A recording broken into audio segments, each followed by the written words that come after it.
ঢাকার মোহাম্মদপুর এলাকায় কিন্তু দারুণ একটা স্থাপত্য আছে, ৭ গম্বুজ মসজিদ। কিন্তু এর নামটা শুনলেই কেমন একটা খটকা লাগে, তাই না? আর এই মজার রহস্যটাই আমরা আজ খুঁজে বের করব। মূল প্রশ্নটা তাহলে কি? চোখে তো স্পষ্ট দেখা যাচ্ছে ৩টা গম্বুজ। তাহলে একে ৭ গম্বুজ মসজিদ বলা হচ্ছে কেন? বাকি ৪টা গম্বুজ কি অদৃশ্য? চলুন এই ধাঁধার সমাধান করা যাক। আসলে এর উত্তরটা লুকিয়ে আছে একটা অসাধারণ স্থাপত্য কৌশলের ভেতরে। এটা কোনো ভুল না, বরং স্থপতির তৈরি করা একটা চমৎকার বিভ্রম, যা এই মসজিদটাকে একেবারে অন্যরকম একটা পরিচয় দিয়েছে। তো চলুন এই স্থাপত্যের ধাঁধাটা একটু ভেঙে দেখি। আর এই রহস্যটা বুঝতে হলে আমাদের একটু পিছিয়ে যেতে হবে একেবারে ১৭ শতকের মুঘল আমলে, যখন কিনা ঢাকায় এই মসজিদটা তৈরি হয়েছিল। এই মসজিদটাকে বলা হয় প্রাদেশিক মুঘল স্থাপত্যের একটা সেরা উদাহরণ। এখন এর মানেটা কি? মানে হলো ডিজাইনটা দিল্লির বড় বড় মুঘল স্থাপনার মতোই, কিন্তু তাতে আমাদের বাংলার নিজস্ব একটা ছোঁয়া আছে। স্থানীয় উপকরণ আর আবহাওয়ার কথা মাথায় রেখে এটা বানানো হয়েছে। সময়টা ছিল সম্রাট আওরঙ্গজেবের শাসনকাল, মানে প্রায় ১৬৮৪ সালের দিকে। মজার ব্যাপার হলো এর প্রায় ১৫০ বছর পর ১৮১৪ সালে স্যার চার্লস ডি অয়েলির একটা বিখ্যাত চিত্রকর্মেও কিন্তু এই মসজিদটার অপূর্ব রূপটা ফুটে ওঠে। ভাবা যায়, যদিও কোনো কালভেট্টো বা শিলালিপি পাওয়া যায়নি, ধারণা করা হয় যেটা তৈরি করিয়েছিলেন বাংলার সেই বিখ্যাত মুঘল সুবেদার শায়েস্তা খান। তার নাম জড়িয়ে থাকায় স্থাপনাটার গুরুত্ব কিন্তু আরও বেড়ে যায়। আচ্ছা, অনেক তো ইতিহাস জানা হলো। এবার আসল রহস্যটার সমাধানে আসি। কিভাবে ৩টা গম্বুজ হয়ে গেল ৭টা? চলুন মসজিদের ডিজাইনটা একটু ব্যবচ্ছেদ করে দেখি। প্রথমেই দেখুন, সবচেয়ে সহজে যা চোখে পড়ে, মূল নামাজঘরের ওপরে বসানো এই ৩টা বেশ বড়সড় গম্বুজ।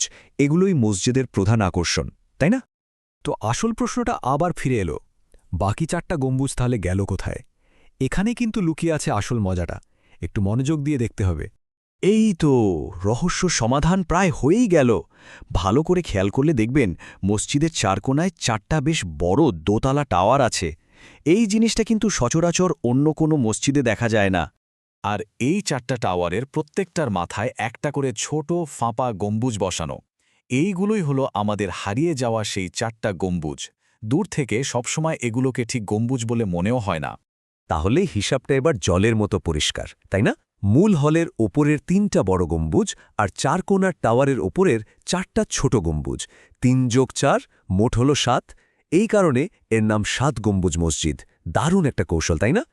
কিন্তু স্থপতির কারসাজি এখানেই শেষ নয়। দেখুন, একটা সাধারণ ৩ গম্বুজ মসজিদে ৩টা দরজা থাকে আর দেখতেও ৩টা ভাগ মনে হয়।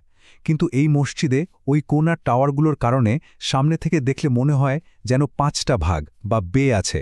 এটাও আরেকটা ভিজুয়াল ট্রিক। বাইরের রহস্য তো সমাধান হলো। চলুন এবার একটু মসজিদের ভেতরে ঢুকে দেখি। সেই সময়ের শিল্পীদের হাতের কাজগুলো কিন্তু অসাধারণ ছিল। মসজিদের ভেতরের দিকটাও কিন্তু কম সুন্দর নয়। বিশেষ করে কেন্দ্রীয় মিহরাবটা, মানে যেখানে ইমাম সাহেব দাঁড়ান, সেখানকার নকশা আর অলঙ্করণ ছিল সেই সময়ের তুলনায় খুবই আধুনিক আর সূক্ষ্ম। দেখলেই চোখ জুড়িয়ে যায়। বিখ্যাত স্থাপত্য বিশেষজ্ঞ জর্জ মিচেলও কিন্তু এর প্রশংসা করেছেন। তিনি বলেছেন, এর প্লাস্টারের ওপর করা কারুকার্যগুলো এতটাই সুন্দর যে তা ঢাকার আরেক বিখ্যাত মসজিদ হাজী খাজা শাহবাজ মসজিদের কথা মনে করিয়ে দেয়। এটা কিন্তু অনেক বড় একটা স্বীকৃতি। তো সব মিলিয়ে এই মসজিদটা ঠিক কী কারণে এত গুরুত্বপূর্ণ? এর ঐতিহাসিক আর স্থাপত্যের তাৎপর্যটা ঠিক কোথায়? চলুন শেষ অংশে এসে বিষয়টা একটু গুছিয়ে নেওয়া যাক। শুধু নকশাই নয়, মসজিদটার অবস্থানও ছিল চমৎকার। ভাবুন তো, একসময় এটা নদীর তীরে প্রায় ১৫ ফুট উঁচু একটা পাড়ের উপর ছিল। চারদিকে বিশাল ফ্লাড প্লেন। কি দারুণ একটা দৃশ্য ছিল নিশ্চয়ই।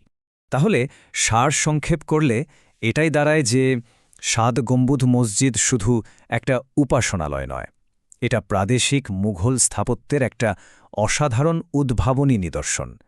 এর বাইরের নকশাটা ঢাকার অন্য যে কোনো মুঘল স্থাপনার চেয়ে একদম আলাদা। এক কথায় এটা ১৭ শতকের বাংলার শিল্প আর স্থাপত্যের দক্ষতার এক জীবন্ত দলিল। আজকের মতো আলোচনা এখানেই শেষ করছি। তবে যাওয়ার আগে একটা প্রশ্ন রেখে যাই। এই ৭ গম্বুজ মসজিদের মতো দুনিয়া জুড়ে এমন আরও কত বিখ্যাত স্থাপনা আছে যার ভেতরে হয়তো এমন মজার কোনো রহস্য লুকিয়ে আছে যা আমরা খেয়ালই করি না? ভাবার মতো একটা ব্যাপার, তাই না?